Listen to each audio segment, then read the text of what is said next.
Olá! Na aula de hoje nós estaremos aprofundando algumas questões que nós já vimos na aula passada.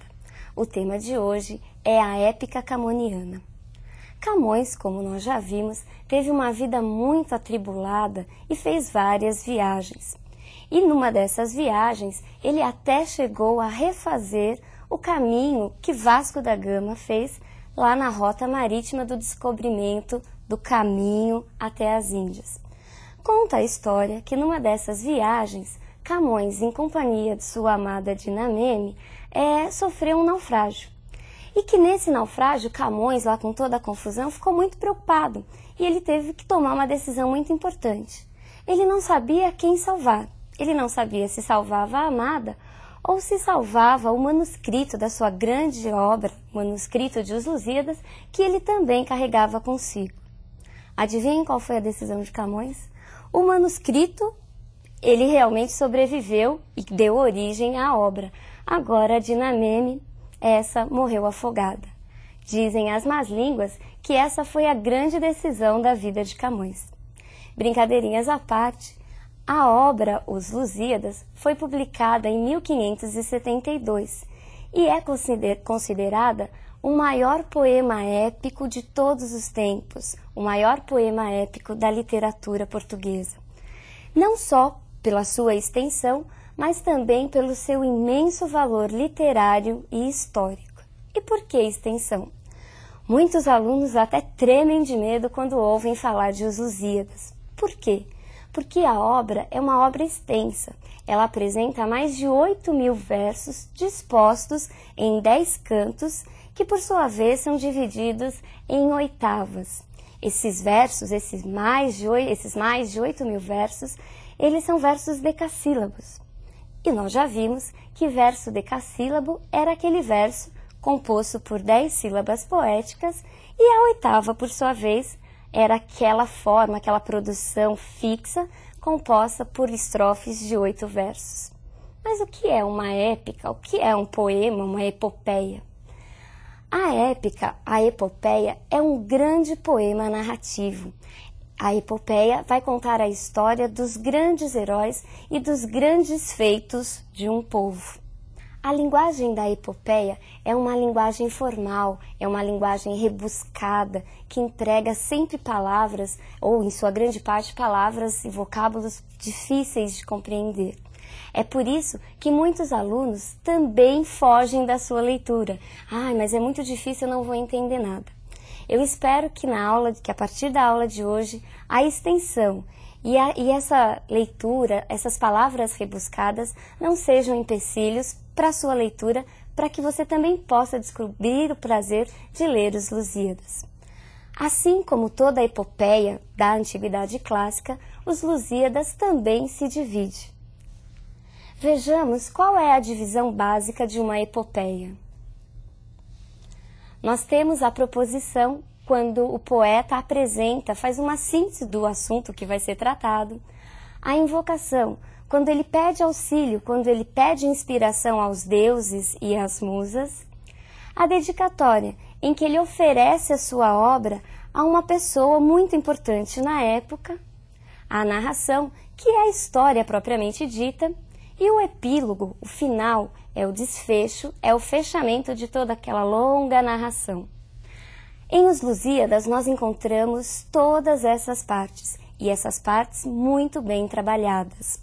Vejamos agora a primeira capa, a capa da primeira edição de Os Lusíadas. Por que será que Camões chamou o seu livro de Os Lusíadas e não O Lusíada ou ainda a História de Vasco da Gama? A palavra Lusíadas significa lusitano e lusitano, por sua vez, significa luso, vem da palavra luso. E quem foi Luso? Segundo a história, Luso foi o primeiro português. Essa questão do herói, por que o nome Os Lusíadas, volta e meia aparece nos grandes vestibulares. Volta e meia o aluno é questionado: quem é a personagem central da obra Os Lusíadas? Muitos, numa leitura superficial, acabam errando, pois afirmam que o herói é o próprio Vasco da Gama. Mas, numa leitura mais atenta e Partindo do próprio título, nós já percebemos que o herói de Os Lusíadas é um herói coletivo. O herói é todo o povo, toda a nação portuguesa. E isso é de fundamental importância. Vasco da Gama, com certeza, é uma personagem importante. Ele realmente é um digno representante de Portugal. Mas quem é o herói é o próprio povo português. E isso nós temos confirmado logo no início do texto. Lá nos primeiros versos da proposição, a gente tem essa resposta. Passemos então à primeira estrofe de Os Lusíadas. As armas e os barões assinalados, que da ocidental praia lusitana, por mares nunca dantes navegados, passaram ainda além da Taprobana, em perigos e guerras esforçados, mais do que prometia a força humana, e entre gente remota edificaram novo reino que tanto sublimaram. Nesses primeiros versos, Camões nos mostra o assunto. Qual é o tema de Os Lusíadas? Ele fala das armas e dos barões assinalados. As armas, o exército, e os barões assinalados, quem são? Os grandes portugueses, as célebres personalidades da história da época. Taprobana era o nome de uma ilha localizada no Oceano Índico, mais tarde chamada de Ceilão, atual Sri Lanka. Ir além dessa ilha significa mostrar a superioridade náutica do povo português. Superioridade que realmente foi mostrada. Eles conseguiram chegar até as Índias. Os versos finais falam e comprovam que os portugueses realmente conseguiram edificar um novo reino em território oriental. A proposição também nos mostra outros aspectos, outras características fundamentais do classicismo. Veja se você é capaz de identificá-los nas próximas estrofes. E também as memórias gloriosas daqueles reis que foram dilatando a fé, o império e as terras viciosas. De África e de Ásia andaram devastando, e aqueles que por obras valorosas se vão da lei da morte libertando. Cantando espalharei por toda a parte, se a tanto me ajudar o engenho e arte. Cessem do sábio grego e do troiano as navegações grandes que fizeram, cálice de Alexandre e de Trajano, a fama das vitórias que tiveram, que eu canto o peito ilustre lusitano, a quem Netuno e Marte obedeceram, cesse tudo o que a musa antiga canta, que outro valor mais alto se alevanta. E então, conseguiu identificar quais são essas características do classicismo? Vamos conferir. Antropocentrismo, nacionalismo, fusionismo e linguagem rebuscada.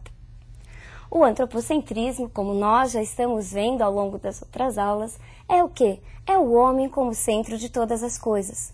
Camões fala de um homem de carne e osso. Ele fala do português que consegue vencer os empecilhos, os problemas naturais e até as próprias imposições divinas. Vejamos a próxima característica. O nacionalismo. Ao longo de toda a obra, nós temos sempre Camões exaltando o povo português. São os reis, são os grandes feitos, são as grandes passagens, até as musas são nacionalizadas por Camões. Ele cria musas, as quais invocará mais tarde. Ele fala das Tágides. Vejamos a próxima característica. Fusionismo. A palavra fusionismo vem de fusão e significa o quê? Camões consegue, ao longo de toda a obra, fundir toda aquela crença, toda a religiosidade católica, cristã, com as divindades pagãs.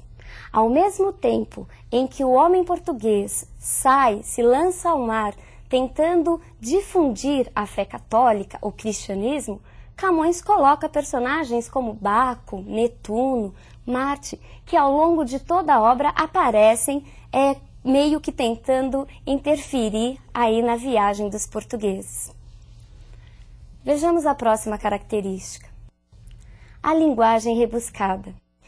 Essa linguagem rebuscada é marcada muitas vezes pelo uso do hipérbato, a figura de linguagem que consiste na inversão da ordem direta da frase. Muitas vezes, o sujeito aparece depois do predicado, o que torna a compreensão um pouco mais complexa. E na invocação? A quem o poeta invoca? Camões invoca as Tágides, as ninfas do rio Tejo, importante rio de Portugal. Vejamos o que acontece na dedicatória. A quem Camões dedica sua obra? A Dom Sebastião, o então rei de Portugal, que de alguma maneira sempre protegeu o nosso querido Camões. Agora nós iremos ver qual foi a rota que Vasco da Gama fez até chegar às Índias. As naus de Vasco da Gama partem de Lisboa, contornam toda a costa da África, passam pelo Cabo das Tormentas, onde a gente tem o episódio do gigante Adamastor. Hoje o Cabo das Tormentas é conhecido como Cabo da Boa Esperança. As naus param um pouco em Moçambique para depois continuar sua viagem por outros lugares da África. Em Melinde, a pausa é um pouco maior e Vasco da Gama narra os acontecimentos anteriores, acontecimentos esses não só da viagem, mas também da história de Portugal. Seguindo viagem, chegam até Calicut, já nas Índias. Na volta, como uma recompensa pelo seu grande feito, Vasco da Gama e toda a sua tripulação, eles são recebidos pela deusa Vênus e por suas ninfas, numa ilha paradisíaca, onde ocorre o famoso episódio da Ilha dos Amores. No epílogo, ou seja, no final, nós temos uma mudança do tom vibrante que víamos até então. Neste momento, nos versos finais, Camões apresenta um tom mais pessimista, de descrédito. Ele não acredita que o Portugal consiga manter-se fiel aos valores nacionais. Ele parece prever o que aconteceria mais tarde, ou seja, a unificação da Península Ibérica. Entre os cantos mais pedidos em todos os exames vestibulares no Brasil, nós encontramos o episódio da Inês de Castro e o episódio do Velho do Restelo. Não deixe de lê-los, eles são muito importantes e ajudarão na compreensão não só dos próprios episódios dos cantos, mas de toda a obra. Por hoje é só e até a próxima aula.